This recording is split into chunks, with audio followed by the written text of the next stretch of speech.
വേറൊന്നും കൊണ്ടല്ല, അത് നമുക്ക് നല്ല രീതിയിലുള്ള ക്രോണിക് ഇൻഫ്ലമേഷൻ വരെ ഉണ്ടാക്കാം. അപ്പോൾ അത് മാക്സിമം ഒന്ന് അവോയ്ഡ് ചെയ്യുന്നത് നല്ലതായിരിക്കും. പിന്നെ രണ്ടാമത് വരുന്നത് എന്താണെന്ന് വെച്ച് കഴിഞ്ഞാൽ, നമുക്ക് ഓൾറെഡി ഹെയർ ഫോളിന്റെ പ്രശ്നമുണ്ട്, അതിന്റെ ഇടയ്ക്ക് ഹെയർ സ്ട്രെയിറ്റനിങ് ചെയ്യുക, അല്ലെങ്കിൽ ഡ്രയർ യൂസ് ചെയ്യുക, ധാരാളം കെമിക്കൽസ് യൂസ് ചെയ്യുക. ഇങ്ങനെയൊക്കെ ചെയ്യുമ്പോൾ പിന്നെയും നമ്മുടെ മുടി കൊഴിച്ചില് നല്ലതുപോലെ കൂടിയേ ഉള്ളൂ.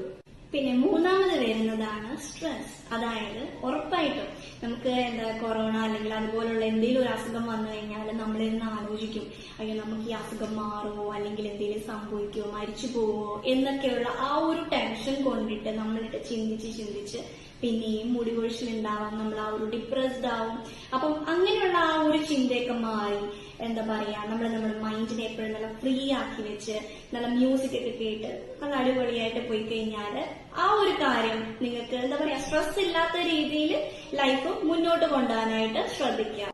പിന്നെ വരുന്നതാണ് നമ്മൾ കുളിക്കുമ്പോൾ ചൂടുവെള്ളത്തിൽ നമ്മൾ തലമുടി നനയ്ക്കുക എന്നുള്ളത്. അതായത് ഹോട്ട് വാട്ടർ ബാത്ത്.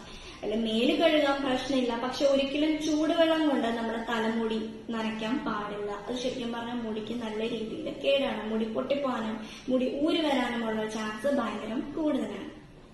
അപ്പോൾ ഞാൻ ഈ പറഞ്ഞ കാര്യങ്ങൾ നിങ്ങൾക്ക് മനസ്സിലായി എന്ന് ഞാൻ വിശ്വസിക്കുന്നു. അതായത് നമ്മുടെ ലൈഫിൽ മാറ്റേണ്ട കാര്യങ്ങളാണെങ്കിൽ നമ്മൾ മാറ്റുക. നേരത്തെ പറഞ്ഞതുപോലെ സ്മോക്കിംഗ്, ആൽക്കഹോൾ അങ്ങനത്തെ സംഭവങ്ങളൊക്കെ നമ്മുടെ ലൈഫിൽ നിന്ന് ഒഴിവാക്കാൻ പറ്റുമെങ്കിൽ ഒഴിവാക്കുക. അതുപോലെ തന്നെ നമ്മൾ ചെയ്യേണ്ടത് ഉൾപ്പെടുത്തേണ്ട കാര്യങ്ങൾ ഭക്ഷണത്തിലാണെങ്കിലും അല്ലെങ്കിൽ സ്ട്രെസ് ഫ്രീ ആണെങ്കിലും അല്ലെങ്കിൽ എക്സസൈസ് ആണെങ്കിലും ഇതൊക്കെ നമ്മുടെ ലൈഫിലായിട്ട് കൊണ്ടുവരിക. ചേഞ്ച് ചെയ്യാൻ പറ്റുന്ന കാര്യങ്ങളൊക്കെ ചേഞ്ച് ചെയ്യുക. ആ രീതിയിലൊക്കെ നമ്മുടെ ലൈഫിൽ കൊണ്ടുവന്നു കഴിഞ്ഞാൽ തന്നെ നമ്മുടെ മുക്കാലും ഹെയർ ഫോൾ നമുക്ക് കുറയ്ക്കാനായിട്ട് സാധിക്കും. അപ്പൊ ഇതിനെക്കുറിച്ച് എന്തെങ്കിലും നിങ്ങൾക്ക് ഡൗട്ട് ഉണ്ടെങ്കിൽ കമന്റ് ചെയ്യുക, ഉറപ്പായിട്ട് ഞാൻ റിപ്ലൈ തരുന്നതായിരിക്കും.